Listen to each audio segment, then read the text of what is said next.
this push commodities even higher? Well, joining me now with his outlook on prices is Greg Smith, Executive Director at Global Commodities. Greg, thank you so much for coming in. We've been talking about commodities for the last year and a half, 2 years, and they keep on rising and rising and rising. At what point is the bubble going to burst? Is it a bubble, or is it actually just on strength coming from the Asian markets? Unfortunately, I don't think it is a bubble, Francine, and prices will go substantially higher as we see more and more demand for less and less inventory. It's a very simple equation that's now playing out.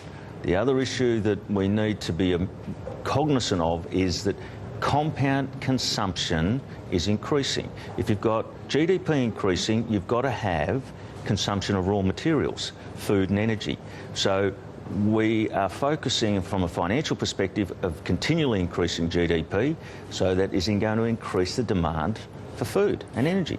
But Greg, in terms of the food prices, we're seeing 17% inflation in a lot of the Middle Eastern countries. They've toppled some governments, for example, the Egyptian one. It may lead to more unrest. Are we just going to see these prices going higher and higher? I think so. And as a commodity trader, the byproduct of these high prices is the unrest. We've seen it throughout history, Francine. While ever you have a situation where you have too many people, not enough food, they will focus on and blame those that aren't getting them the food. But it's a bigger issue. It's a universal issue. We do not have enough to go around with a global economy all desiring to expand at the same rate as China.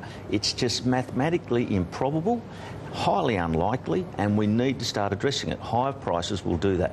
And so from a trading point of view, this is for all commodities, all agricultural commodities? Particularly agricultural and energy. If you think, firstly, from an agricultural perspective, we have less land, more people. We've peaked out on the yields that we can produce per acre. We've got to find a substitute. Whatever we find a substitute requires water. We're using more and more water for industry. You know, it's a nasty cycle. Then you've got energy. Each year, they're pumping more and more out of the ground. They're not replacing it. And effectively, the cost of food relative to barrel is going up. So they have to extract more oil, these nations, to pay for less food.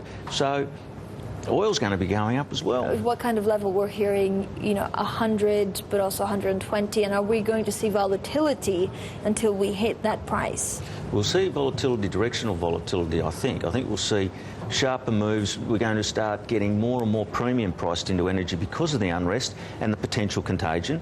Then you've got summer and you've got weather premium to focus on. And my concern's been, I think the crisis was predicated on $140 barrel, $140 oil.